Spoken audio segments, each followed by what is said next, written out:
اللهم صل على محمد وآل محمد. اعوذ باللہ من الشیطان اللعین الرجیم. بسم اللہ الرحمن الرحیم. رب اشرح لی صدری ویسر لی امری واحلل عقدۃ من لسانی یفقهوا قولی. ان اللہ وملائکتہ یصلون علی النبی یا ایھا الذین آمنوا صلوا علیہ وسلموا تسلیما.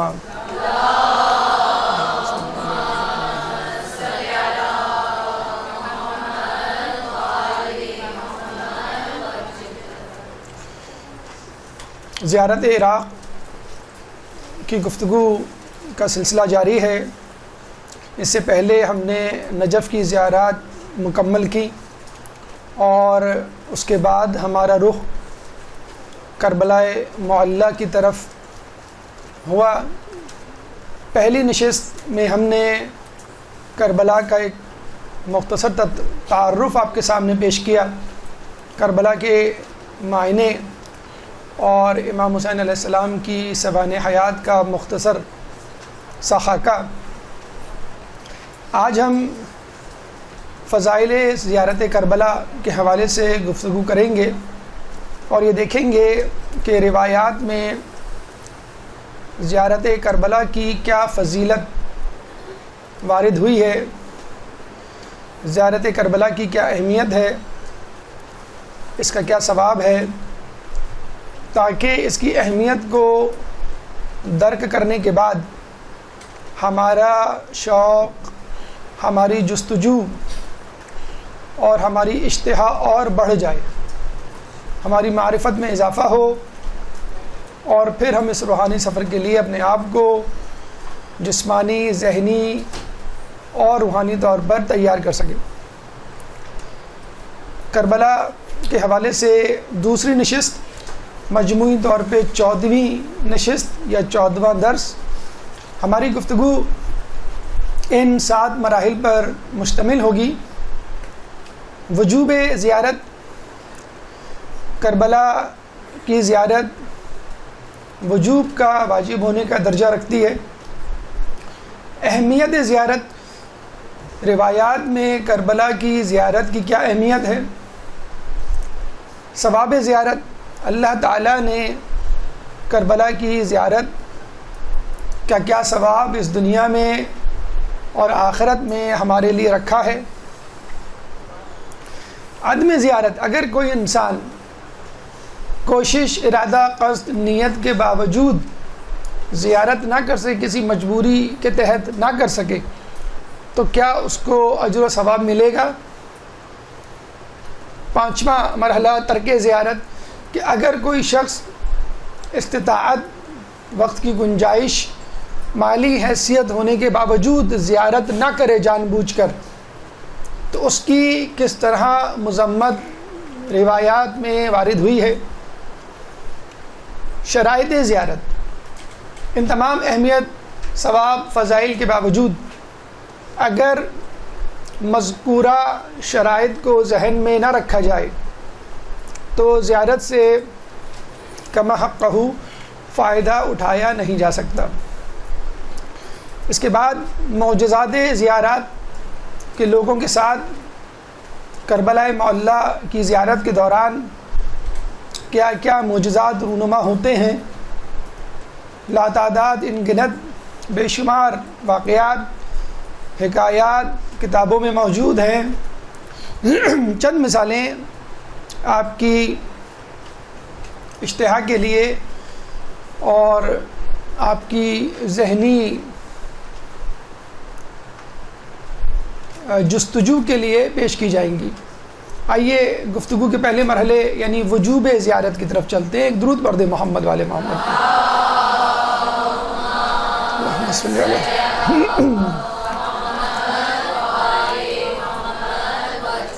امام فرماتے ہیں کہ قبر حسین کی زیارت کرو، کیونکہ قبر حسین کی زیارت تمام مرد و زن پر واجب ہے.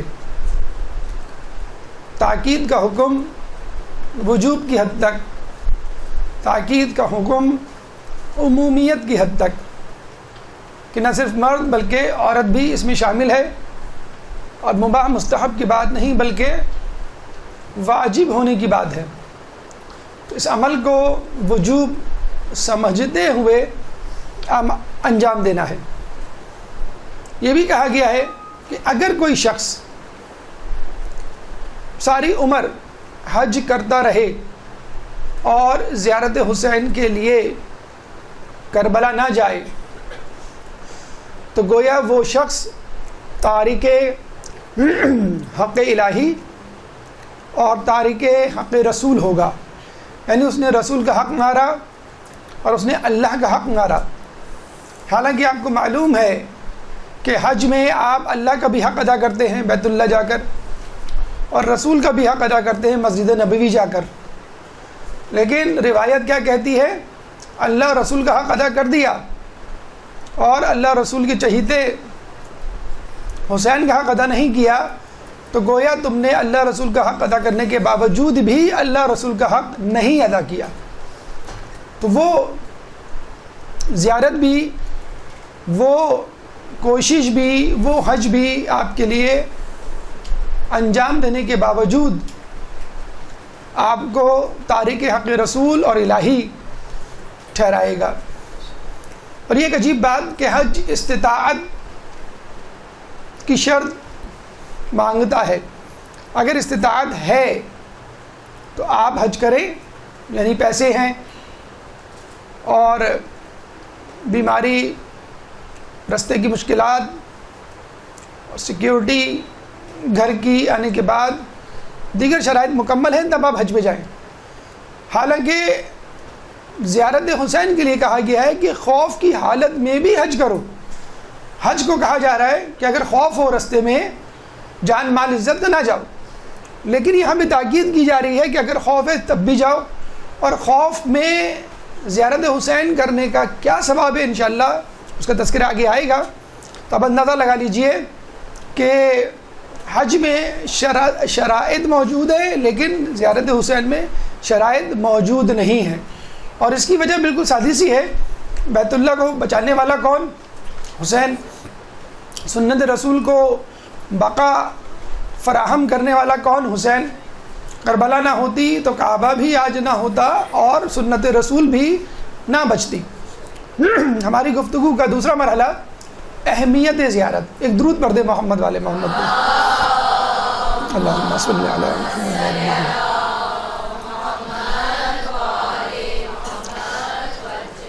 جب تک کسی چیز کی اہمیت، افادیت، امپورٹنس، سگنیفیکنس آپ کے ذہن میں نہیں ہوگی، اس وقت تک اس چیز کو انجام دینے کی تڑپ آپ کے اندر نہیں پیدا ہوگی. اگر وہ چیز اہم ہے تو انشاءاللہ جستجو بھی عروج پر ہوگی. اگر وہ چیز اہم نہیں ہے تو جستجو بھی سطحی ہوگی. حسین کی قبر کی زیارت کے لیے یہ کہہ دینا کافی ہے کہ یہ وہ شخصیت ہے کہ جس کی زیارت کے لیے ملائکہ تڑپتے ہیں. آسمان کے ملائکہ قبر حسین کی زیارت کے لیے بے چین رہتے ہیں. تو زمین میں موجود انسان قبر حسین کی زیارت کے لیے کیوں نہ بےتاب ہو.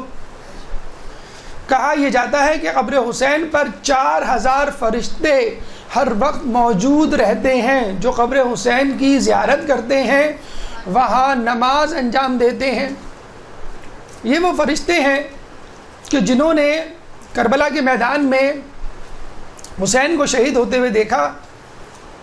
کہا یہ جاتا ہے کہ یہ فرشتے وہاں سے گزر رہے تھے اور کربلا کا واقعہ پیش آیا. جب یہ آسمان پر خدا کے حضور پہنچے تو اللہ نے کہا کہ تم نے حسین کو تڑپتا ہوا، شہید ہوتا ہوا دیکھا اور تم نے اس کی مدد نہ کی، چنانچہ اب تم قیامت تک حسین کی قبر کے مجاور ہو اور وہاں پر بیٹھ کے حسین کی قبر کی زیارت کرو اور عبادت کرو.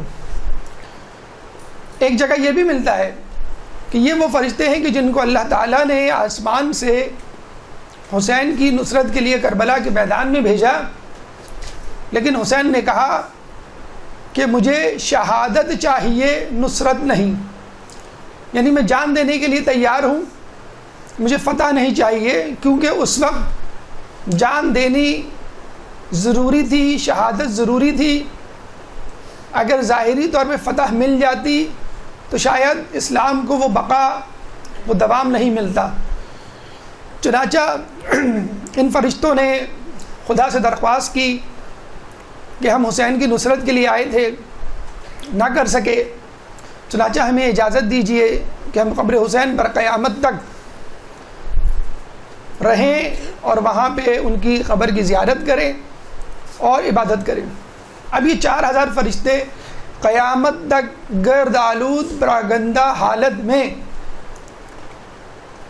حسین کی قبر کی زیارت کرتے رہیں گے، عبادت کرتے رہیں گے، اور نہ صرف یہ کہ قبر حسین کے مجاور ہیں بلکہ حسین کے زائر کا استقبال بھی کرتے ہیں۔ جو زائر قبر حسین کی زیارت کے لیے کربلا جاتا ہے، یہ 4000 فرشتے اس کو لینے کے لیے باہر آتے ہیں، استقبال کرتے ہیں اس کا۔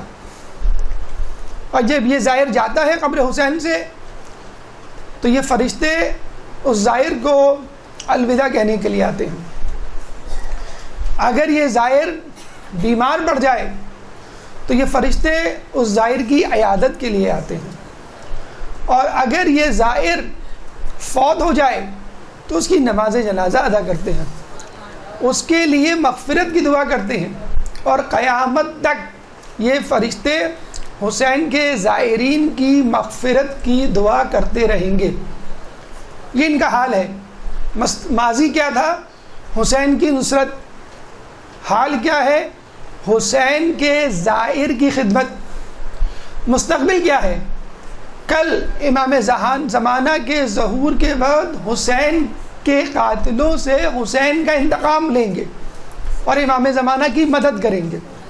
اللہم صلی علی محمد و علی محمد۔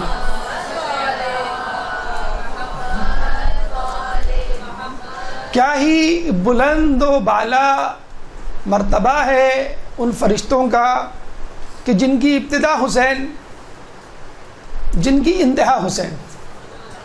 بس آپ کو، مجھ کو، تمام لوگوں کو ان فرشتوں جیسا ہو جانا ہے۔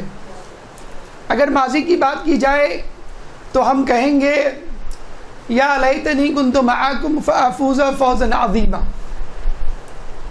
کہ اگر ہم کربلا میں ہوتے تو حسین کی نصرت کرتے، اور اگر آج کی بات کی جائے تو ہم کہتے ہیں اللہم اکتبنا من زوار الحسین، کہ اللہ ہمارا نام زوار حسین میں لکھ۔ اور اگر ہم مستقبل کی بات کرتے ہیں تو ہم دعا کرتے ہیں اللہم اجعلنی من انصارہ و اعوانہ۔ دعائے عہد کا یہ جملہ ہے جو فجر کی نماز کے بعد ہم پڑھتے ہیں۔ تو ہماری مثال بھی ان فرشتوں کی سی ہے۔ ماضی کی بات کریں تو ہم خواہش کا اظہار کرتے ہیں کہ کاش ہم حسین کی نصرت کے لیے کربلا کے میدان میں موجود ہوتے۔ حال کی بات کریں تو ہم ہمیشہ یہ دعا کرتے ہیں کہ ہمارا نام زوار حسین میں لکھا جائے، چاہے ہم وہاں جا پائیں یا نہ جا پائیں۔ کل کی بات کریں تو ہماری یہ خواہش ہے کہ ہم اس لشکر میں شامل ہوں کہ جو لشکر حسین کے قاتلوں سے انتقام لے گا۔ یہ وہ فرشتے ہیں کہ جن کے بارے میں کہا جاتا ہے کہ یہ امام زمانہ کے لشکر میں شامل ہوں گے۔ ان فرشتوں کے ساتھ 4000 بدری فرشتے جنہوں نے رسول اللہ کی بدر کے میدان میں نصرت کی تھی، وہ فرشتے شامل ہوں گے، اور ان فرشتوں کے ساتھ 3313 وہ فرشتے بھی شامل ہوں گے کہ جو نوح علیہ السلام کے ساتھ ان کی کشتی میں، ابراہیم علیہ السلام کے ساتھ نمرود کی آگ میں، اور عیسیٰ علیہ السلام کے ساتھ آسمان کی طرف اٹھائے جانے کے وقت موجود تھے۔ اور ان مشکل اوقات میں ان فرشتوں نے ابراہیم علیہ السلام، نوح علیہ السلام اور عیسیٰ علیہ السلام کا ساتھ دیا تھا۔ تو 4000 فرشتے قبر حسین کے، 4000 فرشتے رسول اللہ کے، اور 3313 فرشتے نوح، ابراہیم اور عیسیٰ کے۔ یہ تمام فرشتے مل کر امام زمانہ کی نصرت کریں گے۔ تو ہمیں چاہیے کہ ہم ان فرشتوں کے ساتھ تیار ہوں اور امام زمانہ کی نصرت کریں. یہ لوگ پہلے ہی سے تیار ہیں. اب امام زمانہ ہماری طرف تیاری کے حوالے سے دیکھ رہے ہیں کہ میرا مومنین کا لشکر کب تیار ہوگا. اس کے علاوہ یہ تو وہ فرشتے ہیں جو معین ہیں, فکسڈ ہیں, مجاور ہیں قبر حسین کے. اس کے علاوہ 70,000 فرشتے روزانہ فجر کے وقت نزول کرتے ہیں اور سب سے پہلے بیت اللہ جا کر وہاں پہ طواف اور زیارت کرتے ہیں خدا کے گھر کی. پھر یہی فرشتے بیت اللہ کی زیارت کے بعد مسجد نبوی جاتے ہیں, وہاں پہ طواف اور زیارت کرتے ہیں. اور پھر یہی 70,000 فرشتے نجف اشرف جاتے ہیں, امیر المومنین کے حرم کی طواف اور زیارت کرتے ہیں. اور پھر یہی فرشتے حرم امام حسین کے پاس آتے ہیں, وہاں پہ قبر حسین کی زیارت اور طواف کرتے ہیں. اور پھر غروب آفتاب کے وقت یہ فرشتے واپس چلے جاتے ہیں. 4,000 فرشتے معین ہیں قبر حسین پر. 70,000 فرشتے روزانہ قبر حسین پر آتے ہیں. چلیں, فرشتے تو خدا کی طرف سے اجباری حکم کے تابع ہیں, ان کا اپنا کوئی فیصلہ, ان کی اپنی کوئی خواہش نہیں ہوتی. لیکن انبیاء کے بارے میں کہا جاتا ہے جن کا تعلق انسانوں سے ہے کہ آسمانوں میں کوئی ایسا نبی نہیں کہ جس کی یہ خواہش نہ ہو کہ میں قبر حسین کی زیارت کروں. گویا ہر نبی خدا سے ضد کرتا ہے کہ مجھے قبر حسین کی زیارت کرنی ہے. یہ انبیاء دیگر ملائکہ کے ساتھ ہزاروں لاکھوں کی تعداد میں روزانہ نزول کرتے ہیں. کہتے ہیں حسین بنت ابو حمزہ صومالی, یعنی ابو حمزہ صومالی کی بہن کا بیٹا, ان کا بھانجا, ایک دفعہ مروانی حکومت, آخری مروان حکومت کے دور میں کہ جب بہت سختیاں تھیں, قبر حسین کی طرف زیارت کی غرض سے چلا. آدھی رات کو جب قبر حسین کے قریب, حرم کے قریب پہنچا تو وہاں ایک عجیب حلیے کا شخص نظر آیا جس نے حسین بنت ابو حمزہ صومالی کو کہا کہ اس وقت تم زیارت کے لیے نہ جاؤ, تمہارے لیے ممکن نہیں کہ تم قبر حسین کی زیارت کر سکو. تمہیں قبر حسین کی زیارت کا ثواب مل گیا, بس تم یہیں سے واپس پلٹ جاؤ. وہ بہت ڈرا, بہت پریشان ہوا کہ یہ کون شخص ہے جو مجھے روک رہا ہے, اور بڑا باروب شخص تھا وہ. چنانچہ ابو حمزہ صومالی کا بھانجا واپس چلا گیا, لیکن چونکہ وہ اپنے گھر سے اس نیت کے ساتھ آیا تھا, بغیر زیارت کے واپس نہیں جانا چاہتا تھا. دوبارہ قبر حسین کی طرف فجر سے پہلے چلا, حرم کے قریب پہنچا تو پھر وہی شخصیت اس کے سامنے آ کے کھڑی ہو گئی کہ اس وقت بہت رش ہے, تمہارے لیے ممکن نہیں کہ تم قبر حسین کی زیارت کرو. تو ابو حمزہ صومالی کے بھانجے نے کہا کہ بندہ خدا مجھے یہ بتا کہ تو کون ہے اور تو مجھے زیارت حسین سے کیوں روک رہا ہے. اس نے کہا میں فرشتہ ہوں اور قبر حسین پر محافظت کے لیے معین ہوں. ابھی موسیٰ ابن عمران کو اجازت ملی ہے خدا سے کہ وہ قبر حسین کی زیارت کریں. چنانچہ وہ 70,000 ملائکہ کے ساتھ اتر رہے ہیں اور فجر تک یہ سلسلہ جاری رہے گا. تمہیں فجر تک فرصت اور وقت نہیں ملے گا قبر حسین کی زیارت کا, چنانچہ تم واپس پلٹ جاؤ. جب سب کچھ سنا تو ابو حمزہ صومالی کے بھانجے کا سر چکرانے لگا کہ میں کہاں آ گیا ہوں, اور یہ کتنی بڑی زیارت ہے, کتنا بڑا شرف ہے. اس سے پہلے کہ وہ بے ہوش ہوتا وہ واپس الٹے قدم جو ہے چلا گیا. لیکن پھر دوبارہ اس کے دل میں تڑپ پیدا ہوئی. فجر سے کچھ ہی لمحے پہلے وہ دوبارہ آیا تو دیکھا کہ مجمع چھٹ چکا تھا اور وہ شخص بھی وہاں موجود نہیں تھا. اس نے فوراً جلدی اپنی زیارت نمٹائی اور پھر اپنے گھر کو واپس چلا. تو آپ نے دیکھا کہ انبیاء, ملائکہ قبر حسین کی زیارت کے لیے مصروف. اب یہاں پہ ایک سوال پیدا ہوتا ہے کہ ہمیں یہ فرشتے اور انبیاء نظر کیوں نہیں آتے؟ دیکھیں یہ آسمانی اشارے ہیں جس کو ہم کہتے ہیں اسکائی سگنلز. ہم لوگوں کو کربلا میں اسکائپ کے سگنلز کی زیادہ فکر ہوتی ہے. تو جن لوگوں کو اسکائپ کے سگنلز کی فکر ہوتی ہے ان کو اسکائی سگنلز ریسیو نہیں ہوتے. آج کل اشتہارات میں لکھا ہوا ہوتا ہے 5 اسٹار اکوموڈیشن، 36 بوفے، ڈشز کا بوفے، 3 وقت کا کھانا، وائی فائی سگنلز اویلیبل. ارے آپ کو چاہیے آپ زیارتوں کی جو ہے مقامات کی فہرست درج کریں کہ آپ کہاں کہاں لے کے جائیں گے. آپ زیارتوں کی فضیلت بیان کریں. وہاں پہ بھی جا کے لوگوں کو زیادہ سے زیادہ جو فکر ہوتی ہے کھانے کی، ہوٹل اکوموڈیشن کی، سگنلز کی، شاپنگ کی. تو جب آپ اس فکر کے ساتھ جائیں گے اور یہ مشہور کروانے جائیں گے کہ میں زیارت پہ گیا ہوں یا گئی ہوں، تو پھر آپ کو فرشتے نظر نہیں آئیں گے. فرشتے انہی لوگوں کو نظر آتے ہیں کہ جن کا رابطہ مسلسل خدا سے رہتا ہے. ہمیں اسکائپ کے سگنلز کی فکر ہوتی ہے کہ گھر میں کیا ہو رہا ہوگا، کراچی میں کیا حالات ہوں گے. تو آپ کربلا میں رہ کے اگر کراچی کی فکر کریں گے تو پھر اللہ تعالیٰ کو یا حسین کو یا امام زمانوں کو آپ کی کوئی فکر نہیں. صابن والے کا قصہ سنا ہے نا آپ نے، کہ جو صابن والا امام زمانہ سے ملنے کے لیے فکر مند ہوتا ہے، راستے میں بارش ہو جاتی ہے تو کہتا ہے کہ میرے سارے صابن بھیگ جائیں گے جو میں نے چھت پہ سکھانے کے لیے رکھے. امام زمانہ سے ملنے جاتا ہے تو امام زمانہ ملنے سے انکار کر دیتے ہیں. کیوں؟ کہتے ہیں جس کو اپنے صابن کی فکر ہے وہ ہمارا کیا ساتھ دے گا. تو اگر ہم زیارتوں میں اپنے گھر کی فکر رکھیں، حالانکہ کہا گیا ہے کہ زیارت کرنے والے کو سب سے کم جو اجر ملتا ہے، ثواب ملتا ہے، وہ یہ کہ اس کے جان مال کی حفاظت اللہ تعالیٰ اپنے ذمے لے لیتا ہے اس کے آنے تک. اور یہی حج میں بھی کہا گیا کہ جان مال کی عزت کی حفاظت اللہ کے ذمے ہوتی ہے.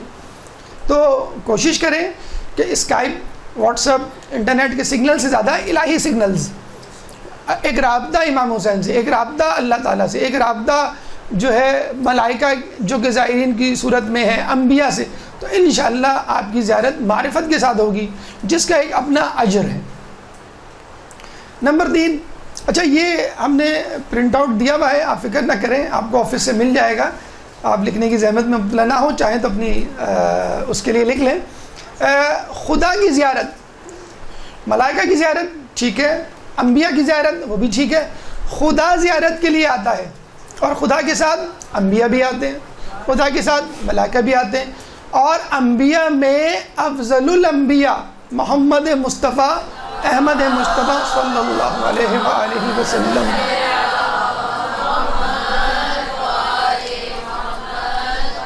تو خدا بھی حسین کی زیارت. اچھا یہاں پہ ایک اشکال پیدا ہوتا ہے، خدا آتا ہے، اگر خدا آتا ہے جاتا ہے تو وہ جسم رکھتا ہے، وہ مکان رکھتا ہے. آنے سے مراد یہ ہے کہ خدا بھی زیارت حسین کرتا ہے. اب یہاں پر آپ کو اگر یہ اشکال ہوتا ہے کہ زیارت ایک عبادت ہے، اگر خدا بھی بندوں کی طرح عبادت کرنے لگا تو پھر خدا کیسے رہے گا؟ تو مجھے بتائیے یہ جو درود پڑھتے ہیں آپ، کیا یہ عبادت نہیں؟ اللہ خود فرماتا ہے ان اللہ و ملائکتہ یصلون علی النبی یا ایھا الذین آمنوا صلوا علیہ وسلموا تسلیما. اللہم صل علی محمد.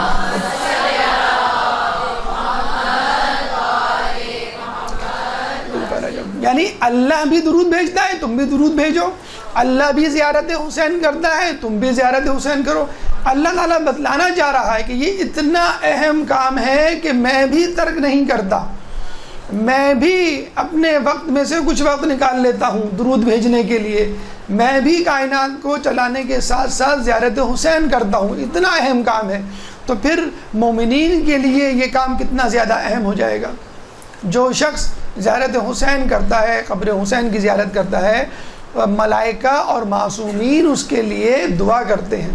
معصومین اور ملائکہ کی دعا مستجاب الدعوات ہوتی ہے کہ ان کی دعا قبولیت کے درجے پر ہوتی ہے. یہ بھی کہا جاتا ہے کہ کربلا میں قبر حسین کے آس پاس کی 20 ذراع کی زمین جنت کا ٹکڑا ہے. جس نے قبر حسین کی زیارت کر لی گویا اس نے جنت کی زیارت کر لی. اور یہاں پہ جنت کی زیارت کا مطلب یہ نہیں کہ کسی خوبصورت جگہ کی زیارت کر لی.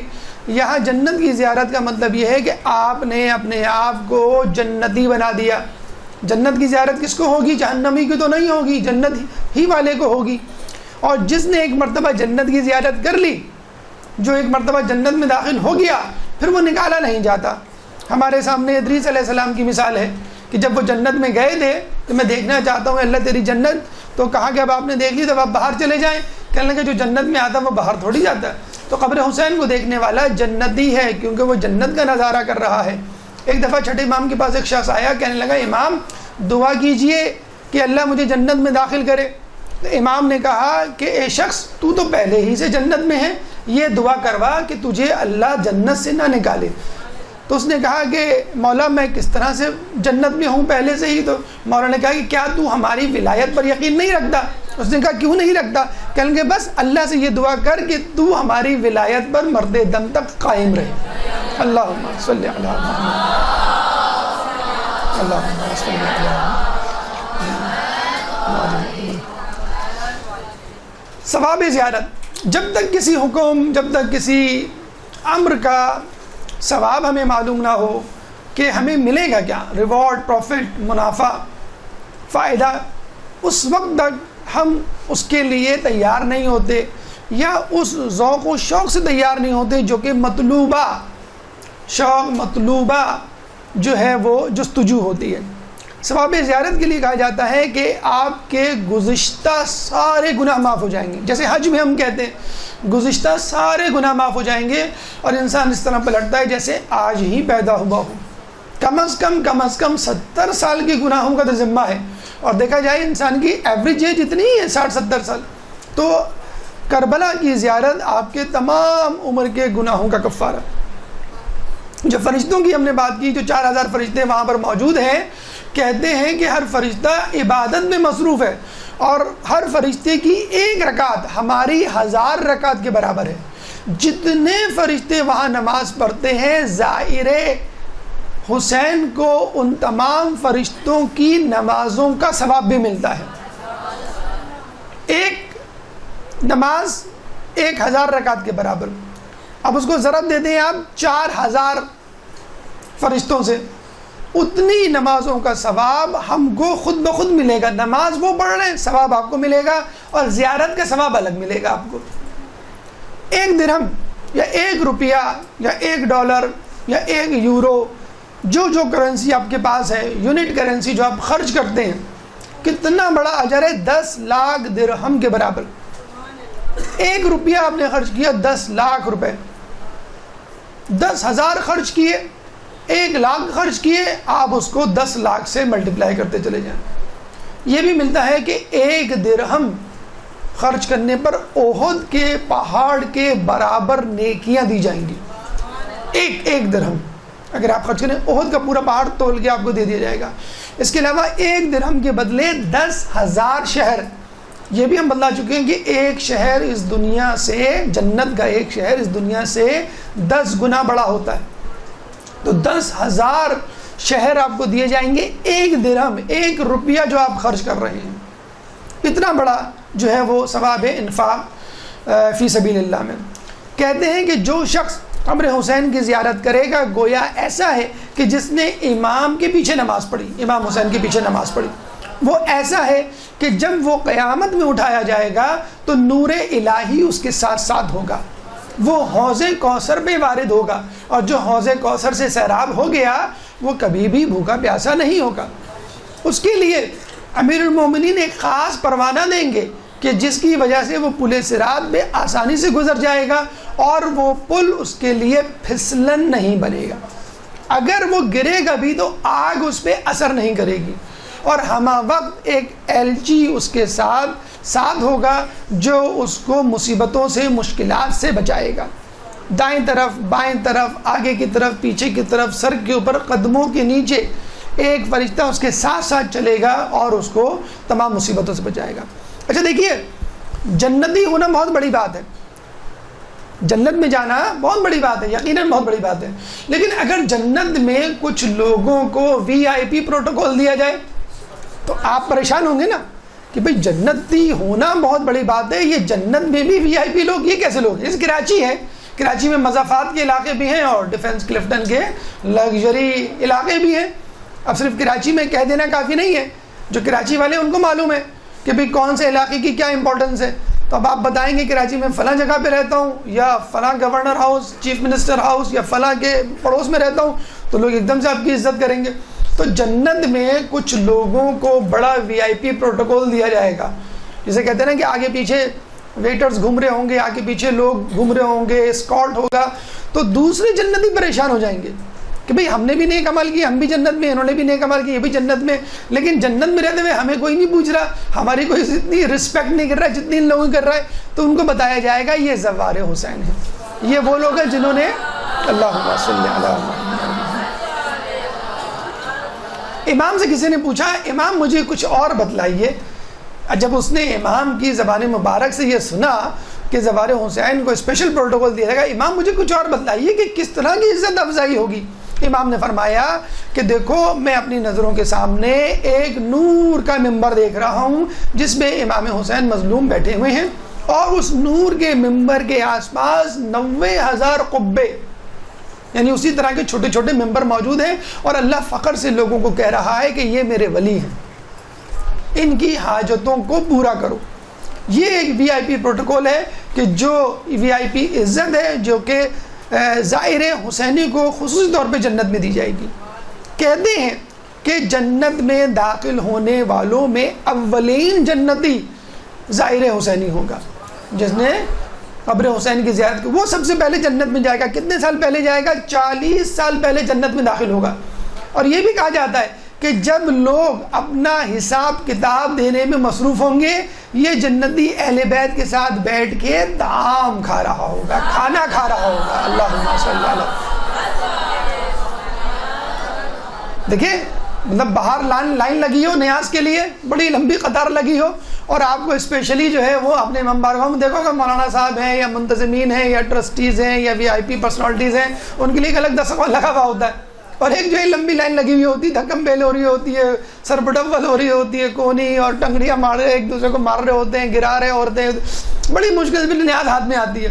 تو جنت کی قطار لگی ہوئی کہ ہم کب جنت میں جائیں گے، کب جنت میں جائیں گے. یہ لوگ جنت میں جا چکے اور کھانا کھا رہے ہیں. کس کے ساتھ کھا رہے ہیں؟ عام جنتیوں کے ساتھ نہیں کھا رہے ہیں، اہل بیت کے ساتھ، امیر المومنین کے ساتھ کھا رہے ہیں، سیدہ اللہم صلی علی جناب سیدہ کے ساتھ کھا رہے ہیں، حسن و حسین کے ساتھ کھا رہے ہیں. یہ بھی بہت چھوٹی بات ہے. چلے آپ نے کھانا کھا لیا، آپ نے ایک مرتبہ کھانا کھایا، 15 منٹ، آدھا گھنٹہ، 1 گھنٹے کے لیے بیٹھے، کوئی نہیں. آپ یہ دعا کرتے ہیں کہ کاش میں یہیں رہ جاؤں، اتنی عزت. جی ہاں، آپ کو پنجتن کا پڑوس ملے گا. جنت میں جانا کوئی بڑی بات نہیں ہے، جنت میں پنجتن کا پڑوسی، یہ پرائم لوکیشن آپ لے کر دکھائیں. یہ ایک بہت بڑی سعادت ہے خود جنت میں جانے کے بعد، کہ جنت میں جانے کے بعد لوگ حسرت بری نگاہ سے دیکھیں گے کہ یہ کتنے عظیم جنتی ہیں جن کو پنجتن کا پڑوس نصیب ہوا ہے. اور کہتے ہیں کہ جنت میں جانے کے باوجود وہ لوگ حسرت سے دیکھیں گے ان لوگوں کو کہ جنہوں نے امام حسین کی قبر کی زیارت کی ہوگی، کہ ان لوگوں نے کر لی، ہم نے کیوں نہیں کی؟ اگر ہمیں معلوم ہوتا تو ہم بھی کر لیتے. اور جنت میں آنے کے بعد جو ایک حسرت رہ گئی ہے وہ ہمارے پاس نہ رہتی. اچھا، ابھی ہم نے کہا کہ حج میں ہم نے کیا کہا ہے کہ آپ کے پاس پیسے ہوں. حج میں ہم نے کیا کہا ہے کہ خوف نہ ہو، سیکیورٹی ایشوز نہ ہو، اور پھر آپ حج پہ جائیں. آپ جب واپس آئیں تو آپ کے گھر والے کسی معاشی مسائل کا شکار نہ ہوں. یہ تمام چیزیں ہیں. لیکن کہا گیا ہے کہ اگر پریشانی ہے پھر بھی قبر حسین کی زیارت کرو، خوف ہے پھر بھی کرو، جان کا خوف ہے پھر بھی کرو، کہا گیا ہے. اور اس خوف میں کہا گیا ہے کہ اگر کوئی قبر حسین کی زیارت کرے گا تو اس کو قیامت کے دن خوف نہیں ہوگا، جس دن تمام لوگ خوف میں مبتلا ہوں گے. اس سے بڑی سعادت یا اس سے بڑا ثواب کیا ہو سکتا ہے؟ قبر حسین کی زیارت آپ کسی بھی وقت کسی بھی مہینے میں کر سکتے ہیں، لیکن جو خاص اوقات ہیں، خاص فضیلتیں ہیں، مثلا رجب میں قبر حسین کی زیارت 1000 حج، 1000 مقبول حج، فقط حج نہیں، مقبول حج، 1000 مبرور عمرے، اور 1000 غزوات جو آپ نے رسول اللہ کے ساتھ لڑے ہوں، ان تمام کا ثواب رجب میں خصوصی طور پہ زیارت حسین کا ہے. 15 شعبان جو بھی گزری ہے، نصف شعبان، اگر آپ زیارت کریں قبر حسین کی تو کہا یہ جاتا ہے تمام گناہوں سے معافی، اور اس کے ساتھ ساتھ 1,24,000 پیغمبروں سے مصافحہ، ہاتھ ملائیں گے آپ. یوم عرفہ کے دن، یعنی بقرہ عید کے دن اگر آپ جو ہے وہ زیارت کریں گے تو 100 حج، 100 عمرے اور 100 غزوات کا ثواب آپ کو ملے گا. روز عاشور تو قبر حسین کی زیارت کا ثواب ایسا ہے کہ جیسے آپ امام حسین کے سامنے شہید ہوئے ہوں اور جب شہید ہونے والے کا قطرہ، جسم کے خون کا قطرہ زمین پر گرتا ہے، اس زمین پہ گرنے سے پہلے اس کی بخشش ہو جاتی ہے، بالکل آپ کی بھی بخشش ویسی ہو جائے گی۔ کتنی بڑی سعادت ہے، یا لیتنی کنت معہم فافوز فوزا عظیما، کاش میں آپ کے ساتھ ہوتا۔ بس قبر حسین کی زیارت عرفہ کے دن کر لیں، آپ حسین کے ساتھ شامل ہو گئے، نہ صرف شامل ہو گئے، ان کے سامنے شہید ہو گئے۔ آپ کی شہادت کی گواہی دینے والا کون ہے؟ حسین مظلوم ہے، جس کی شہادت کو رد نہیں کیا جا سکتا۔ اگر آپ نے، یہ وہ زیارتیں ہیں جس میں تھوڑی بہت کمی بیشی ہو سکتی ہے، انسان کا دل ذہن بھٹک سکتا ہے، بعض وقت توجہ نہیں ہوتی۔ اگر آپ نے پوری معرفت کے ساتھ، توجہ کے ساتھ، شوق کے ساتھ امام حسین کی قبر کی زیارت کی، تو اس کا کیا ثواب ہے؟ 1000 حج، 1000 عمرے، 1000 روزے داروں کا ثواب، 1000 صدیقین کا ثواب، 1000 غلام آزاد کرنے کا ثواب، اور ہر قسم کی آفتوں سے محفوظ رکھنے کا ذمہ، جس میں کم ترین آفت شیطان ہے، کہ آپ شیطان سے محفوظ رہیں گے۔ اتنی بڑی جو ہے وہ سعادت ہے۔ اور آپ کے ساتھ ایک فرشتہ ہوگا جو آپ کی حفاظت کرے گا، آپ کے دائیں جانب، آپ کے بائیں جانب، آپ کے سامنے، آپ کے پیچھے، آپ کے سر کے اوپر اور آپ کے قدم کے نیچے۔ یہ فرشتہ ہر قسم کی تکلیف سے آپ کو بچائے گا، اگر آپ نے معرفت کے ساتھ امام حسین کی قبر کی زیارت کر لی۔ یہی نہیں، جنت میں جانا بہت کمال ہے، یقیناً بہت کمال ہے، لیکن جنت میں لے جانا اس سے بھی بڑا کمال ہے، کسی کی شفاعت کرنا اس سے بھی بڑا کمال ہے۔ اللہ تعالیٰ قیامت کے دن ندا دے گا، کہے گا کہ زائر حسینی کہاں ہیں؟ تو بہت سارے لوگ کھڑے ہو جائیں گے، اور جتنے بھی لوگ کھڑے ہوں گے زوار حسین، ان سے کہا جائے گا کہ تم لوگ اپنی اپنی پسند کے لوگوں کا ہاتھ پکڑ کر جنت میں لے جاؤ، اپنی اپنی پسند کا انسان، شخص جو تمہیں پسند ہے، عزیز و اقارب دوست، ان کو لے جاؤ۔ کہتے ہیں کہ جب وہ لے جائے گا تو ایک شخص اس کا دامن پکڑ کے کہے گا، یہ شخص تجھے یاد نہیں ہے فلاں دن میں نے تیرے اوپر یہ احسان کیا تھا؟ وہ یاد کرے گا، اس کو یاد آئے گا کہ ہاں تو نے مجھ پہ احسان کیا تھا، اور وہ اس کو بھی ہاتھ پکڑ کے لے جائے گا بغیر کسی حساب کتاب کے۔ لوگ رشک کریں گے لیکن کوئی اس شخص کو روکنے والا نہیں ہوگا، وہ جس کو چاہے اپنے ساتھ لے جائے۔ تو جنت میں جانا واقعی کمال ہے، لیکن جنت میں لے کے جانا اس سے بھی بڑا کمال ہے۔ اب آئیے گفتگو کے 14 مرحلے کی طرف۔ اگر انسان خوشیوں اور خضوع کے ساتھ کوشش کرتا ہے اور ارادہ باندھتا ہے، لیکن کسی وجہ سے وہ زیارت نہیں کر سکتا، کیا اس کو بھی ثواب ملے گا؟ ایک درود پڑھ دیں محمد والے محمد کے۔ اللہم صلی اللہ علیہ۔ کہتے ہیں کہ جو شخص حسین کی زیارت کا ارادہ باندھ لے، بس اس کو حسین کی زیارت کا ثواب مل گیا۔ ابھی آپ سب لوگ ارادہ باندھ لیں، ابھی اور اسی وقت آپ کو ثواب مل گیا۔ کوشش شروع کر دیں۔ اگر آپ کی کوششیں برآور ثابت نہیں ہوئی، ہوتا ہے آپ ارادہ باندھتے ہیں، کوشش کرتے ہیں، پیسے جمع کرتے ہیں، بعض وقت پیسے نہیں جمع ہو پاتے، بعض وقت کوئی مجبوری آ جاتی ہے، گھریلو مجبوری آ جاتی ہے، یا کوئی اور مسئلہ ہو جاتا ہے، کوشش ہوتی ہے آپ کی اور نہ جانے پہ افسوس بھی ہوتا ہے۔ بس ایسے لوگ جو دل میں ارادہ رکھتے ہیں اور کسی وجہ سے نہیں جا پاتے، ان کی زیارت بھی اللہ قبول کر لیتا ہے۔ ضرورت نہیں ہے کہ اب وہ آئیں، کوشش کریں، اپنی جگہ ارادہ باندھے رکھیں اور اپنی جستجو میں مصروف رہیں، لیکن اگر آپ نے کوشش ارادہ باندھ لیا، کسی وجہ سے نہیں جا سکے، تو آپ کا جو ہے زیارت کا پروگرام، آپ کا زیارت کا عمل قبول ہو جائے گا۔ اگر کوئی شخص زیارت میں جاتے ہوئے شہید ہو جاتا ہے، ہم دیکھتے ہیں بم بلاسٹ، کلنگز وغیرہ جو ہوتی ہیں، بنو امیہ بنو عباس کے دور میں بھی تھیں اور ابھی بھی ہوتا ہے، خصوصی طور پہ سامرہ میں اور کاظمین جاتے ہوئے اکثر بغداد میں ہم دیکھتے ہیں بم دھماکے۔ تو کہتے ہیں کہ اگر کوئی شخص ظاہر حسینی قبر حسین کی طرف اور حسین کی طرف کربلا کی طرف جاتے ہوئے شہید ہو جاتا ہے، تو اس کا قطرہ خون زمین پر گرنے سے پہلے اس کو جو ہے وہ بخش دیا جاتا ہے۔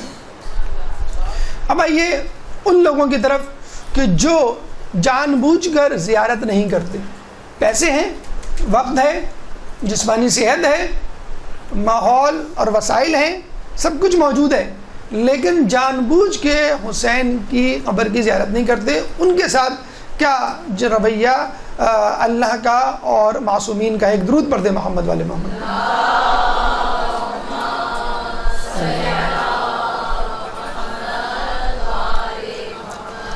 کہتے ہیں کہ جو شخص حسین کی زیارت یعنی استطاعت کے باوجود وسائل کے باوجود نہیں کرتا وہ اللہ کا عاق شدہ ہے. اللہ اور اس کے رسول کا عاق شدہ ہے کہ اللہ رسول نے اس کو عاق کر دیا جیسے والدین عاق کر دیتے ہیں.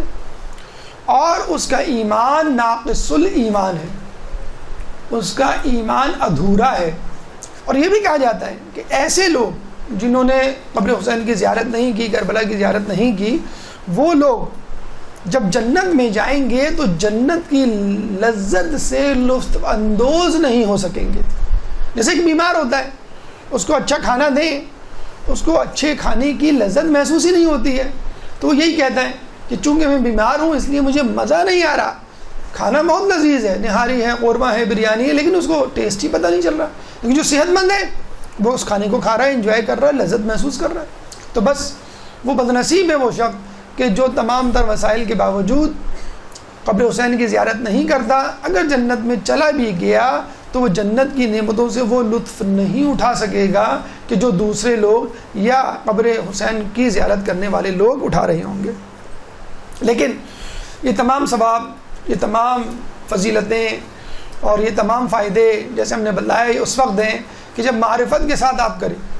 اور معرفت کے لیے کچھ شرائط ہیں, اگر وہ شرائط پوری کریں گے انشاءاللہ. بہت ساری شرائط ہیں, کچھ روایتوں میں تو تقریباً وہی شرائط رکھی گئی ہیں کہ جو حج کی شرائط ہیں, کہ جس طرح حج میں بہت ساری شرائط ہیں کہ بہت سیدھے سادے طریقے سے جانا پڑتا ہے, خوشبو کا استعمال نہیں کرنا پڑتا ہے, لڑائی جھگڑا نہیں کرنا پڑتا ہے, پوری توجہ آپ کی ہوتی ہے خدا کی طرف. اگر شرائط کے ساتھ اگر آپ قبر حسین کی زیارت کریں گے تو اللہ تعالیٰ آپ کو یہ ثواب جتنے بھی ہم نے بتلائے وہ دے گا. ایک دفعہ چھٹے امام جعفر صادق علیہ السلام اللہم صلی علی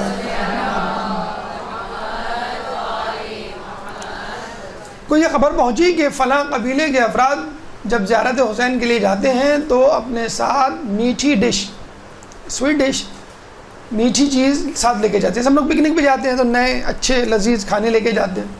تو امام نے بہت برا منایا اور ان لوگوں سے کہا کہ میں نے سنا ہے کہ تم فلاں میٹھا کھانا, میٹھی ڈش لے کے جاتے ہو.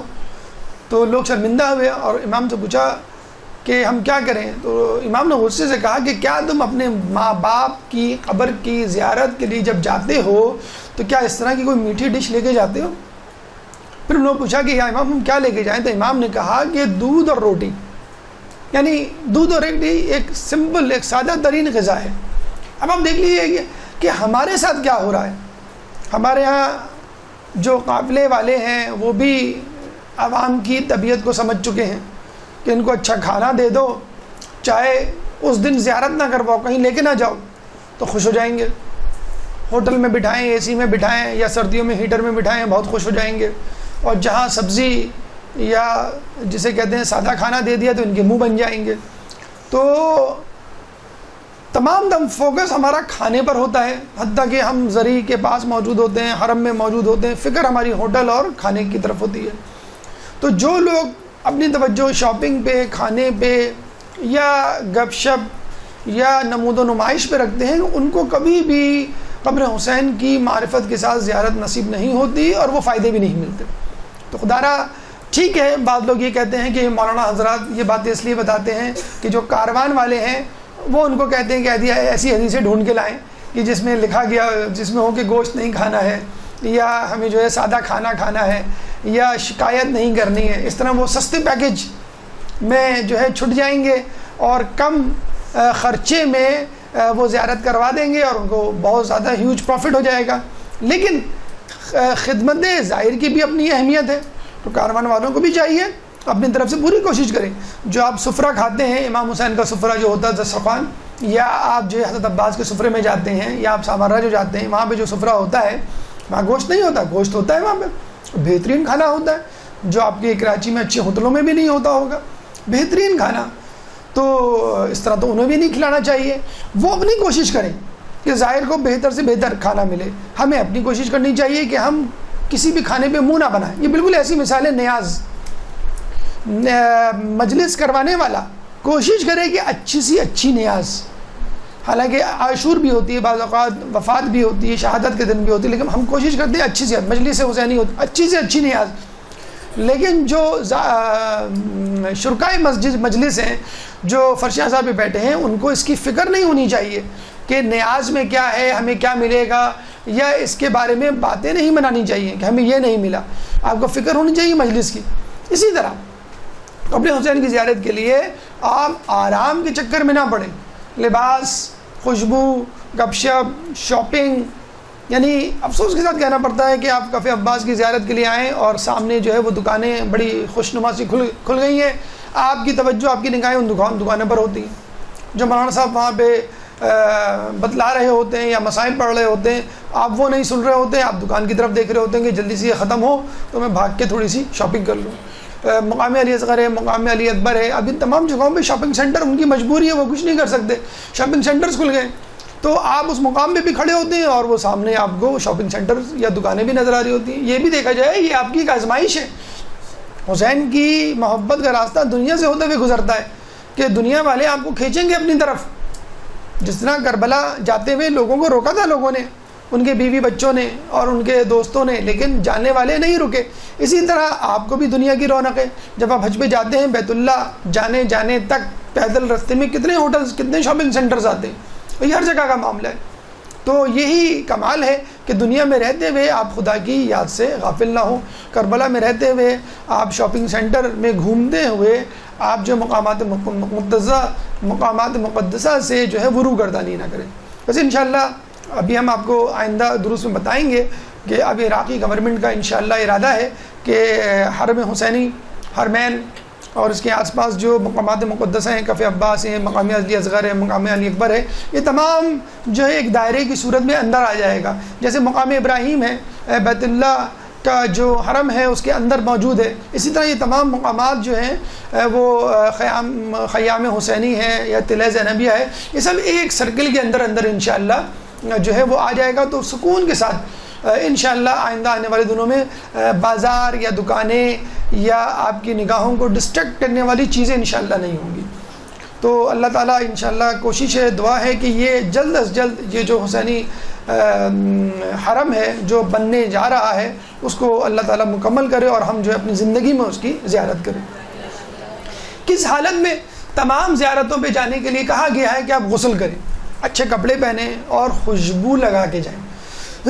یعنی جب بھی آپ زیارت کے لیے آئیں تو اس مقام پر رکیں، غسل کریں، سکون سے کھانا کھائیں یا خوشبو لگائیں اور آرام کے بعد جائیں. حتیٰ کہ رسول اللہ سے ملنے کے لیے ایک قافلہ آیا تو کچھ لوگ اترتے ہی اپنی سواریوں سے رسول اللہ کی طرف بھاگے اور ان سے ملنے کے لیے چلے گئے. لیکن ایک شخص سکون سے اترا، اس نے جو ہے غسل کیا، اچھے کپڑے پہنے، آرام کیا اور خوشبو لگائی، پھر رسول اللہ کی خدمت میں حاضر ہوا. تو رسول اللہ نے اس کی اس بات کو پسند کیا. تو اس نے کہا کہ ایسا کیوں؟ کہنے لگے یہ زیادہ بہتر احسن طریقہ ہے کہ آپ کسی کے پاس جائیں تو اس طرح جائیں کہ وہ یہ سمجھے کہ یہ اہتمام کے ساتھ آیا ہے. دیکھیں آپ کسی دعوت میں جاتے ہیں یا کسی رشتہ دار کے جاتے ہیں، کیا آپ وہ کپڑے پہن کے جاتے ہیں جو آپ گھر میں پہنے ہوئے ہوتے ہیں؟ نہیں، آپ بہتر کپڑے کا انتخاب کرتے ہیں. اسی طرح کوئی جتنی بڑی شخصیت ہوگا آپ اتنے ہی بہتر کپڑوں کا انتخاب کریں گے. لیکن امام حسین کے لیے کہا گیا ہے کہ آپ جس حالت میں کربلا میں داخل ہوں اسی حالت میں بھوک، پیاس، گرد آلود لباس، بکھرے ہوئے بالوں کے ساتھ قبر حسین کی زیارت کریں.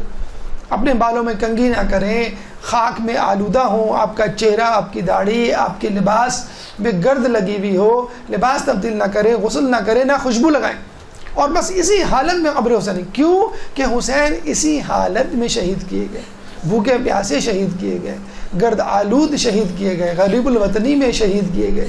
تو آپ کو بھی بس اسی حالت میں امام حسین کے ساتھ، بھوک پیاس میں امام حسین کے ساتھ جو ہے وہ ملاقات کرنی ہے.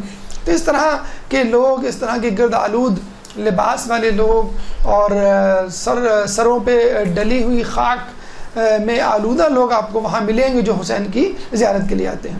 پیدل زیارت اب تو بہت ٹرینڈ انشاءاللہ نکل گیا ہے، اور اس سے پہلے بھی ایسا ہوا کرتا تھا کہ لوگ جو ہے نجف سے کربلا جایا کرتے تھے اور پہلے تو یہ لوگوں کو یہ سمجھا جاتا تھا کہ جو غریب ہوتے ہیں، جن کے پاس پیسے نہیں ہوتے، وہ ایسا کرتے ہیں، لیکن باقاعدہ کامل الزیارت میں یہ حدیث موجود ہے کہ جو شخص امام حسین کی پیدل زیارت کرتا ہے اس کو ہر قدم کے بدلے 1000 نیکیاں دی جاتی ہیں، ہر قدم کے بدلے 1000 گناہ مٹائے جاتے ہیں، اور ہر قدم کے بدلے 1000 درجات بلند ہوتے ہیں۔ اور کچھ جگہوں پہ تو یہ بھی کہا گیا ہے کہ جب سے وہ اپنے گھر سے نکلتا ہے اس کے قدم گننا شروع ہو جاتے ہیں۔ اور کچھ روایتوں میں یہ بھی ہے کہ جس سواری پر وہ موجود ہوتا ہے اس سواری کے قدم بھی اللہ تعالیٰ شمار کرتا ہے۔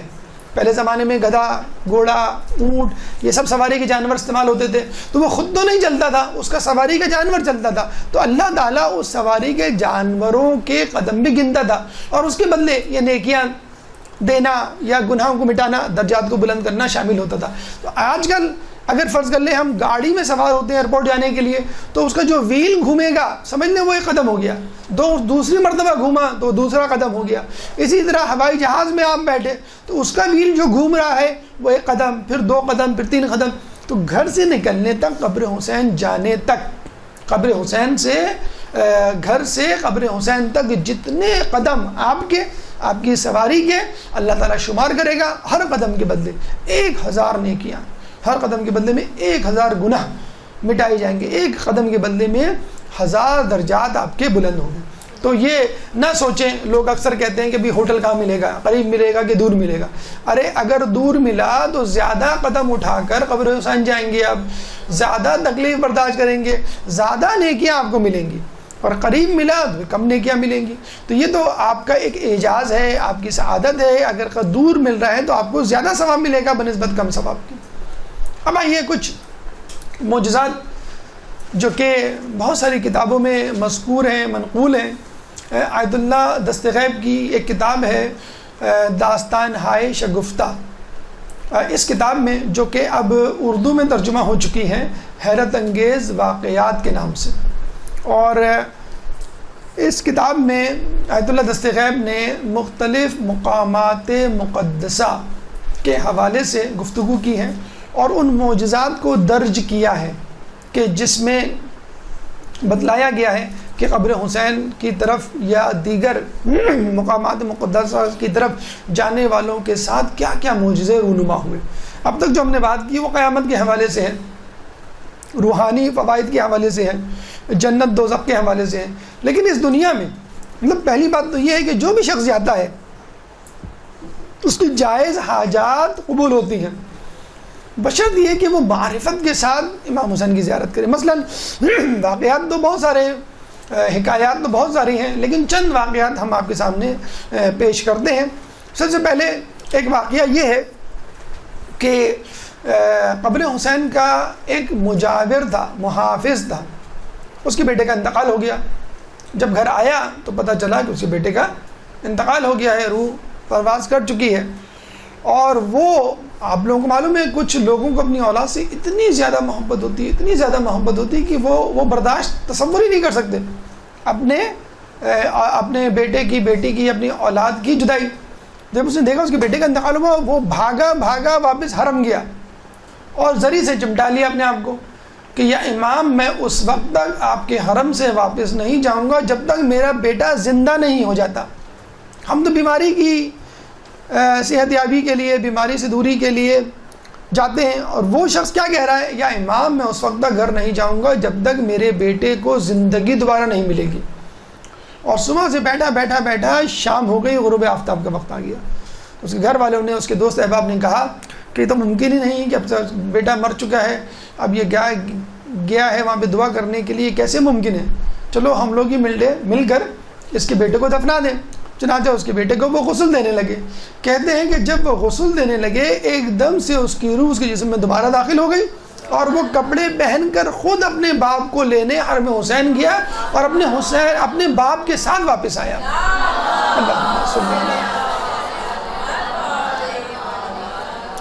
دیکھیں ہم تو حسین سے صحت مانگنے جاتے ہیں، ہم تو مال مانگنے جاتے ہیں، ہم تو جو ہیں وہ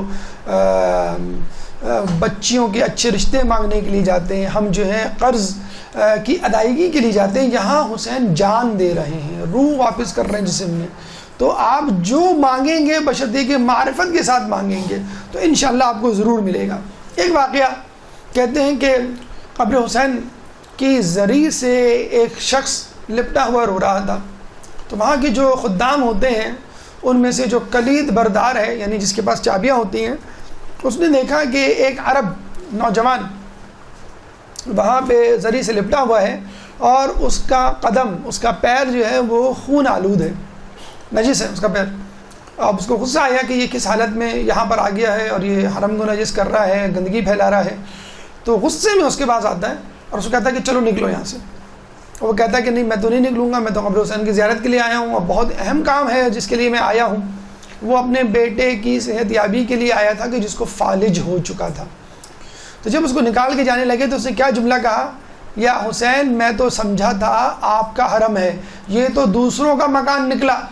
یہ جملہ کہہ کے وہ نکل گیا، اس کو دھکے دے کے نکال دیا۔ کہتے ہیں کہ اسی رات اسی کلید بردار نے خواب دیکھا کہ حرم میں ایک ممبر لگا ہوا ہے، اس ممبر پہ امام مظلوم حسین بیٹھے ہوئے ہیں اور تمام لوگ ان کے گرد حالہ بنا کے بیٹھے ہوئے ہیں، اور امام حسین جو ہے سب کے سامنے گلہ کر رہے ہیں کہ آج خدام سے میں ناراض ہوں آپ لوگوں کے۔ تو اس میں سے وہی خدام جو ہے، خادم جو ہے، وہ کھڑا ہو جاتا ہے، کہتا ہے یا امام حسین ہم نے کون سی ایسی غلطی کر دی کہ جو آپ ہم سے ناراض ہیں؟ تو امام حسین کہتے ہیں کہ تم نے میرے فلاں ظاہر کو دھکے دے کر نکالا اور اس کو ناراض کیا، اس لیے میں تم سے ناراض ہوں، اور تمہارا خدا بھی تم سے ناراض ہے، اور میں اس وقت تک راضی نہیں ہوں گا جب تک تم اس کو راضی نہ کر لو۔ انہوں نے کہا کہ ہمیں تو اس کا پتہ نہیں معلوم۔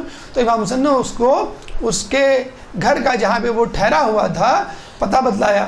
فوراً خواب سے جب یہ بیدار ہوا، کلید بردار اپنے ساتھیوں کو لے کر فوراً اس شخص کے گھر گیا اور اس کے جو ہے پیر پڑ کے معافی مانگنے لگا، کہنے لگا کہ ہمیں معاف کر دو کہ تمہاری بے عزتی کی وجہ سے امام حسین ہم سے ناراض ہو گئے۔ تو اس نے کہا میں نے تم کو معاف کیا۔ پھر کہنے لگے کہ تم کس لیے امام حسین کی قبر کی زیارت کے لیے آئے تھے؟ کہنے لگے کہ میں اپنے بیٹے کی شفا یابی کے لیے آیا تھا جس کو فالج ہو چکا تھا، اور الحمدللہ اب وہ صحت مند ہے اور وہ چل پھر سکتا ہے۔ اللہم صلی علی محمد۔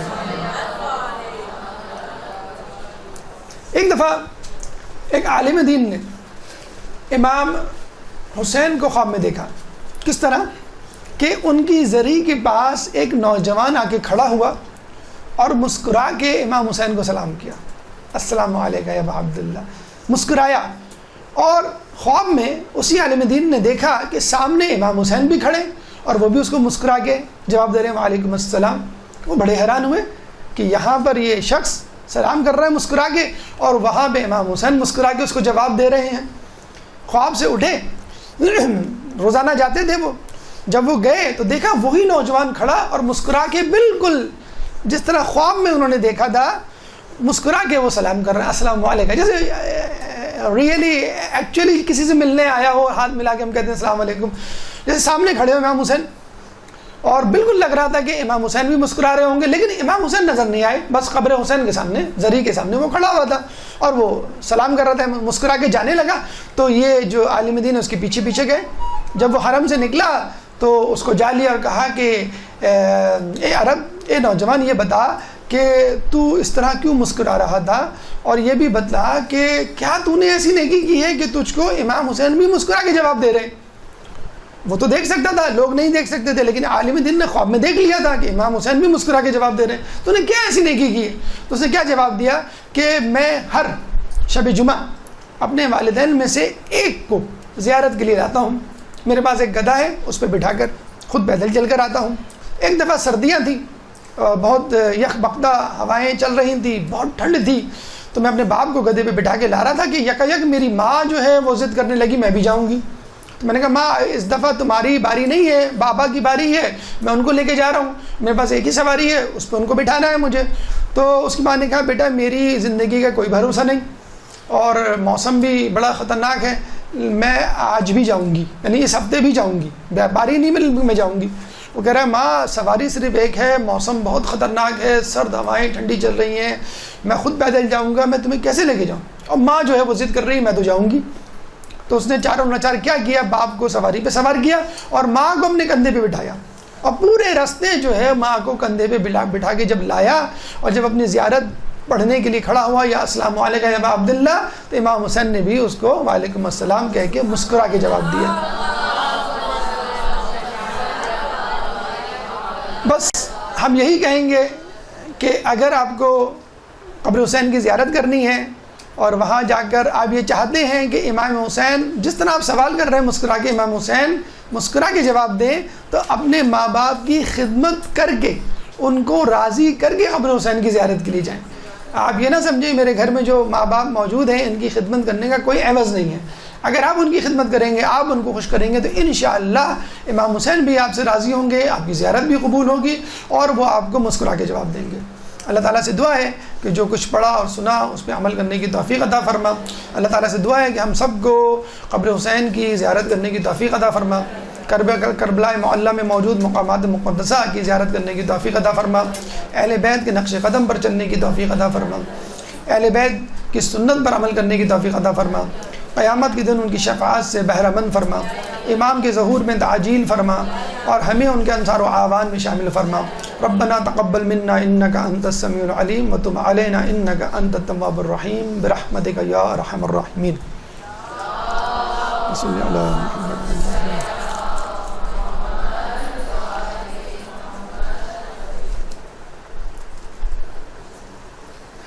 دیکھیے جیسے انہوں نے سوال کیا ہے، ہر ظاہر کے لیے نیکیاں اور ثواب ہے یا صرف معرفت کے ساتھ جاننے والے کے لیے ثواب ہے؟ دیکھیے معرفت کا معاملہ بالکل ایسا ہے کہ جیسے 100%، تو 100% فائدہ اس کو ہوگا جو 100% معرفت کے ساتھ جائے گا۔ لیکن بہرحال جو بھی جاتا ہے تھوڑی بہت معرفت تو ہوتی ہے نا، امام تو وہ مانتا ہے نا ان کو، اپنے آپ کو ان کی ولایت کے اندر شامل کرتا ہے۔ ہاں کسی کو 10% معرفت ہوتی ہے، کسی کو 20%، کسی کو 50، کسی کو 90، یہ معرفت کے درجات ہیں۔ تو آپ جسے بالکل وہی مثال ہے کہ جو جتنا صحت مند ہوگا اتنا ہی اس کو غذا کا لطف آئے گا، جو جتنا بیمار ہوگا اتنا ہی غذا کے لطف سے دور ہوگا۔ تو ہم نے دیکھا ہے، آپ نے بھی نوٹ کیا ہوگا، خود آپ کی توجہ جب صاحب زری سے ہٹتی ہے اور دنیاوی آرام و آسائش اور ضرورات کی طرف چلی جاتی ہے تو بس سگنلز آنے بند ہو جاتے ہیں۔ ہم نے کہا نا کہ ہمیں اسکائپ اور انٹرنیٹ کے سگنلز کی زیادہ فکر ہوتی ہے بنسبت الہی یا اسکائی سگنلز کی۔ تو ہمارے پاس زیادہ ہوگی تو انشاءاللہ آپ کو ثواب بھی 100% جتنا دیا ہوا ہے اتنا ملے گا۔ یہ بالکل ایسے ہی ہے کہ ایک آدمی اگر سوراخ شدہ برتن میں کوئی مشروب مثلا دودھ لینے آئے اور دودھ والا پورا دودھ اس کو دے دے اور گھر جا کے یہ کہے تو مجھے کچھ بھی نہیں ملا، تو آپ سوراخ شدہ برتن کیوں لے کے گئے تھے جس میں ہول تھا؟ ایسا کشکول کیوں لے کے گئے کہ جس میں جو ہے وہ لیکیج تھی؟ تو اگر آپ ایسا برتن اللہ کے سامنے لے کے جائیں گے کہ جس میں لیکیج نہیں ہوگی، کہ جو کچھ دیا جائے گا وہ جذب کریں گے۔ بارش زمین پر بھی ہوتی ہے، بارش چٹیل میدان یا چٹان پر بھی ہوتی ہے، لیکن چٹان پہ تو سبزہ نہیں اگتا، لیکن ہم دیکھتے ہیں زمین پہ سبزہ فوراً اگ جاتا ہے، کیونکہ زمین اس بارش کو جذب کرنے کی صلاحیت رکھتی ہے۔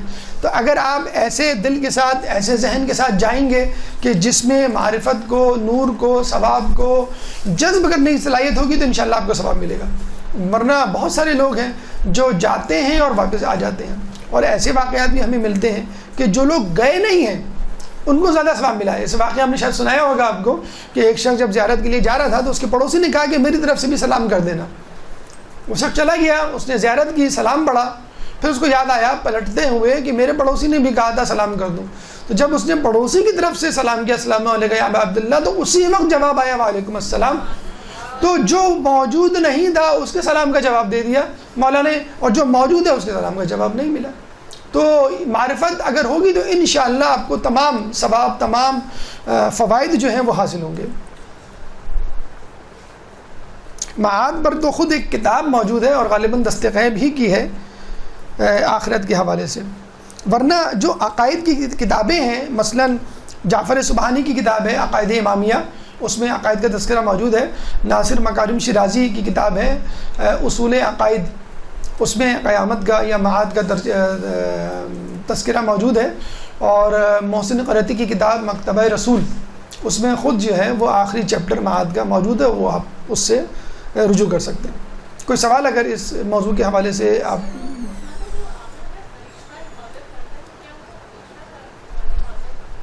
4000 فرشتے معین ہیں جو قیامت تک عبادت کریں گے. نہیں وہ روزانہ آتے ہیں، اور اس کی شاید وجہ یہی ہے کہ 70,000 روزانہ آتے ہیں. 70,000 فرشتے نزول کرتے ہیں اور زیارتیں کر کے ان 4 مقامات کی، بیت اللہ، مسجد نبوی، حرم امیر المومنین، حرم حسین، پھر واپس چلے جاتے ہیں. پھر دوسرے دن پھر دوسرے فرشتے آتے ہیں.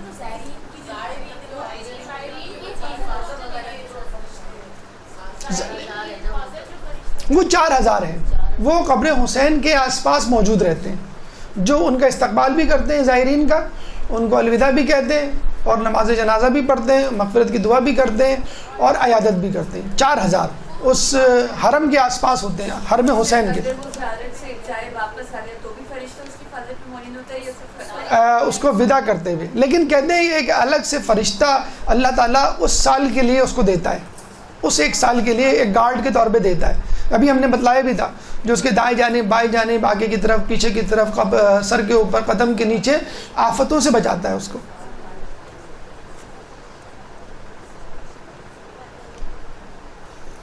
ایسی کون سی دعا یا کام کرنے چاہیے جس سے زیارت حسین پر جانے کا خود بخود سبب بنے؟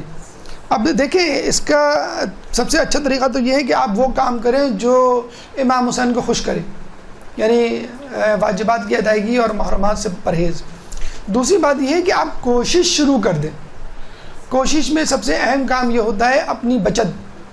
آپ اتنے پیسے جمع کرنے شروع کر دیں کہ آپ کو یقین ہو جائے کہ 1 سال بعد، 2 سال بعد، 4 سال بعد.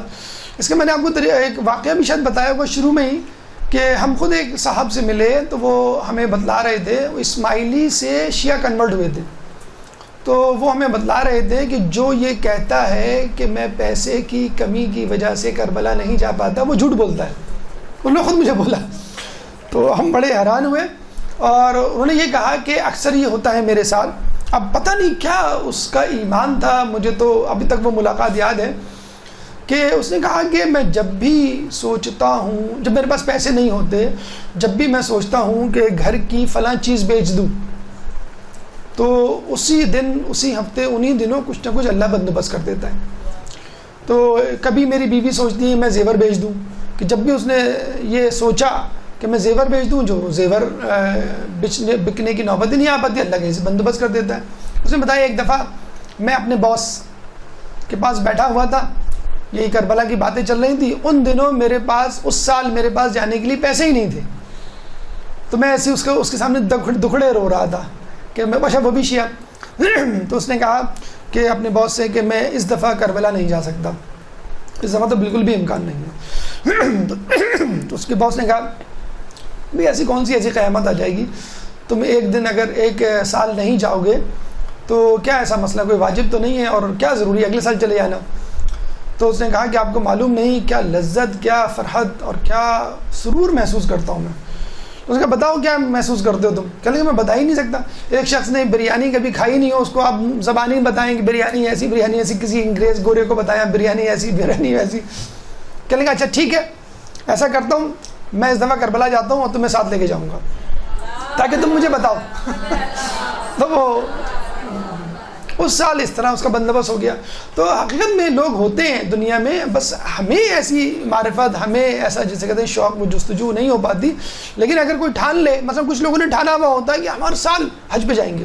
ہمارے ایک دوست ہیں، وہ ہر سال ایک قافلے میں اپنا نام لکھوا لیتے ہیں. تو ان کو میں کہتا ہوں یار یہ آپ کس طرح لکھوا لیتے ہیں، پیسے کے لیے؟ نہیں پیسے تو نہیں ہیں. پھر کہ بس میں ایسے ہی لکھوا دیتا ہوں، نہیں ہوں گے تو کہہ دوں گا کہ نہیں. اور تقریباً ہر سال ان کے جانے کا ارادہ ہو جاتا ہے. کوئی پیسے نہیں ہوتے، کہتے ہیں پتہ نہیں کیسے ہو جاتے ہیں، کہاں سے لکھوا لیتا ہوں بس میں نام. تو وہی ابھی ہم نے کہا کہ آپ نیت کر لیں، آپ ارادہ کر لیں، تو بس اللہ تعالیٰ آپ کا نام لکھ دے گا. نہیں بھی جائیں گے تو لکھ دے گا، بشرط یہ کہ شوق ہو. حج کے لیے تو ہم نے کہا نا استطاعت، شرائط، لیکن اس کے لیے تو کہا گیا کہ نہیں آپ جائیں، چاہے استطاعت نہ بھی ہو، چاہے وہ رستے محفوظ نہ ہوں، خوف ہو، پھر بھی آپ کوشش کر کے جائیں. تو الحمدللہ لوگ جاتے ہیں. اب تو پیکیج جو ہے وہ بہت نیچے تک آ گیا، 63 تک آ گیا ہے. اور 63 تک موجود، اب تو میگزین وغیرہ میں اس کے اشتہارات آتے رہتے ہیں. 63,000 تک پیکیج آ گیا ہے. نہیں 63,000 کا پیکیج ہے. ابھی میں نے پڑھا ہے کارواں ہے، ابھی میں نے پڑھا ہے. میں بتاؤں گا تو لوگ کہیں گے آپ ایڈورٹیزمنٹ کر رہے ہیں. نہیں دوسرے کا ہے، ایک اور کا ہے، میں بتا دوں گا آفس میں، آپ ان سے میں خود گیا ہوں اس میں، لیکن اب جو ہے ان کا پیکج 63 تک نیچے چلا گیا ہے. چلے میں کنفرم کر لوں گا، لیکن میرے خیال میں بائی ایئر ہی ہے وہ. لیکن پھر آپ بہت زیادہ توقع مت کیجیے گا. ہم بھی جب ایسے پیکج میں جاتے ہیں تو بہت زیادہ توقع نہیں کرتے، اور ہماری کوئی یہی ہوتی ہے کہ بھئی ہمیں تو حرم میں رہنا ہے، ہوٹل میں تھوڑی رہنا ہے. ہوٹل میں تو آئیں گے، کھانا کھائیں گے، ہم بس چلے جائیں گے. تو یہ کوشش کر کے آپ کریں تو انشاءاللہ ہو جائے گا. بلکہ آپ لوگ یہ بھی کر سکتے ہیں کہ گروپ بنا لیں اور قافلے والے کو کہیں کہ بھئی ہمیں ایک فری کر دیں، یا 10 لوگ ہم آئیں گے اکٹھا، آپ جو ہے یہ اس پیکج کے ساتھ کم کر دیں. دیکھیں جو ٹکٹنگ کرتے ہیں نا قافلے والے، کچھ قافلے والے کہتے ہیں کہ ہم پیسے نہیں لیتے. اچھا یہ باتیں ریکارڈ ہو رہی ہیں، میں گزارش کروں گا کہ نہ بتائیں، ریکارڈ نہ کریں. تو وہ ہوتا یہ ہے کہ فرض کر لیں یہ 10 ٹکٹ لیتے ہیں تو ان کو ایک ٹکٹ فری ملتا ہے. تو یہ بڑے اس سے کہتے ہیں کہ ابھی ہم جو نو پروفٹ نو لاس، تو وہ جو ایک ٹکٹ فری ملتا ہے اسے مولانا صاحب ہوتے ہیں، جو ایک ٹکٹ فری ملتا ہے اس میں والنٹیئر ہوتا ہے، جو ایک ٹکٹ ہوتا ہے وہ ان کا اپنا پروفٹ ہوتا ہے. تو یہ اس طرح کی سیکوینس ہوتی ہے، تو ان کو بہت زیادہ چیپ پڑتا ہے. اچھا دوسری بات یہ ہے کہ بین الحرمین جا کے کمبل لے کے وہاں پہ سو جاتے ہیں یا وہاں پہ آرام کرتے ہیں. کھانا آپ کو نیاز وہ ادھر ادھر جو ہے وہ ہر جگہ ہر طرف جو ہے وہ مل جاتی ہے. تو اتنا وہ نہیں رہا مہنگا، بہت زیادہ چیپ. بلکہ اب یہ جو ہے والنٹیئر کی بنیاد پر اگر یہ جو چہلم پہ جاتے ہیں تو آج کل بہت ایسی آرگنائزیشنز بن گئی ہیں جو آپ کو فری لے کے جاتی ہیں. 25-25 ہزار تک میں لوگوں کو لے کے گئے ہیں جو والنٹیئر کے طور پہ کام کر رہے ہیں. ہاں یہ بین الحرمین، ہاں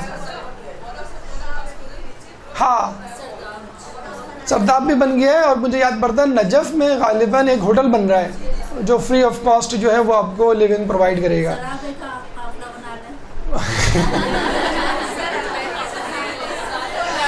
بھائی دیکھیں میں نے تو قائم والوں کو بہت کہا ہے کہ آپ لوگ بنائیں اور لے کے جائیں، کوئی بھی جائے لے کر، میں نہیں، کوئی بھی جائے اور پیور اکیڈمک گفتگو ہو.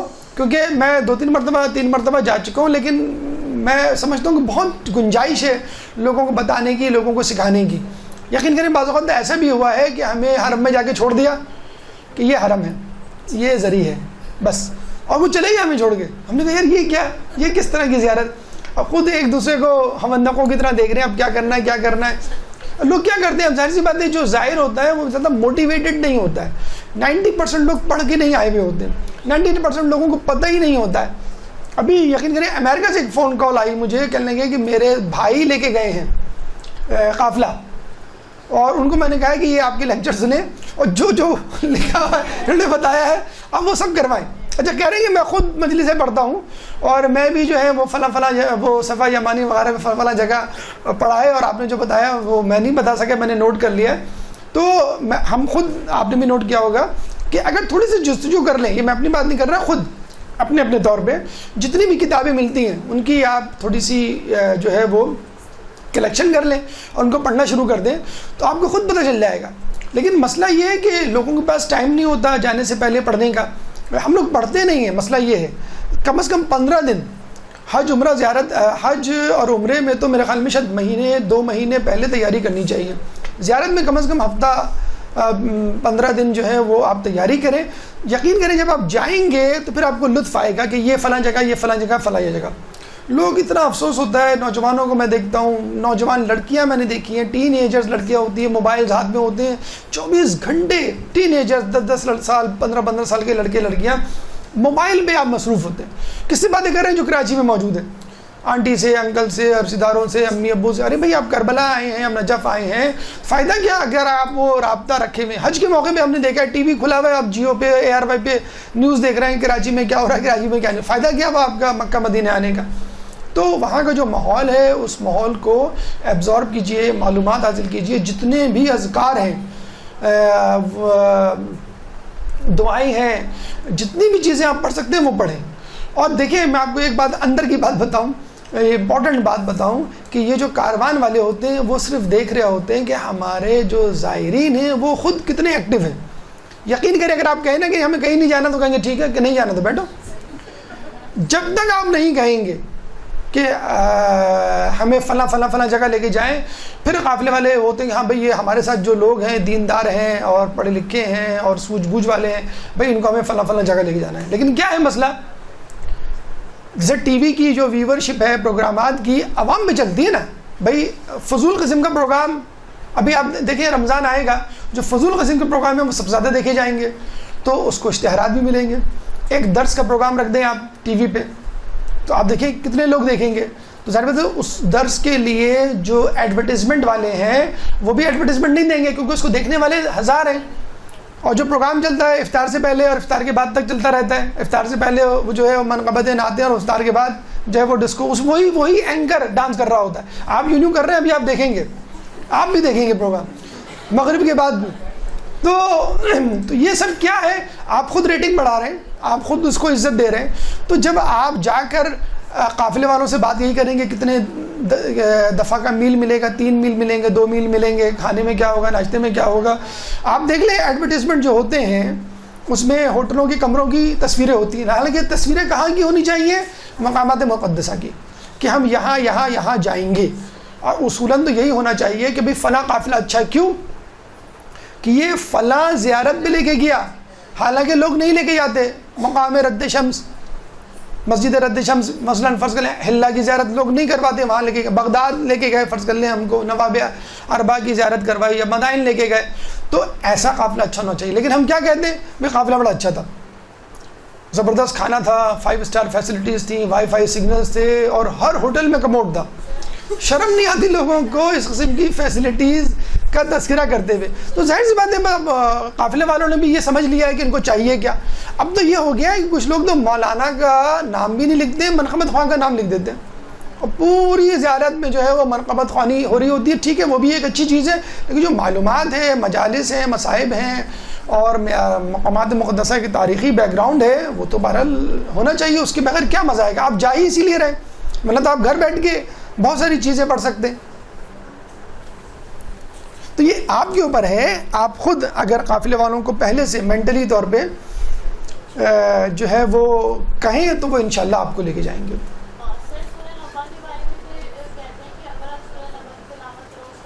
اچھا ہاں صحیح ہے. اچھا سورہ جی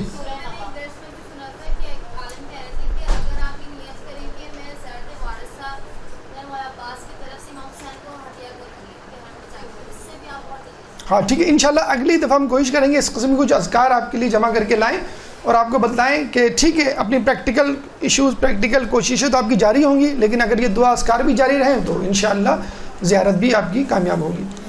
بچوں کے امتحانات میں کامیابی، زیارت امام حسین، اچھی نوکری اور صحت کے لیے دعا کی درخواست کی ہے. اللہ تعالیٰ سے دعا ہے کہ جو کچھ ہماری جائز زیارات ہیں، جائز ضروریات ہیں، ان کو پورا کر، اور جو لوگ امتحان دے رہے ہیں ان کو خصوصی طور پہ امتحان میں کامیاب کر. جو لوگ زیارت کے خواہ ہیں ان کو زیارت امام حسین سے سرفراز فرما. جو لوگ بے روزگار ہیں ان کو روزگار عطا فرما. جو با روزگار ہیں ان کو حلال روزگار عطا فرما. جو بیمار ہیں ان کو صحت یابی عطا فرما. وآخر دعوانا الحمدللہ رب العالمین. اللجن اللجن يا مولا اللجن اللجن اللجن اللجن اللجن اللجن اللجن اللجن يا صاحب السماء اللجن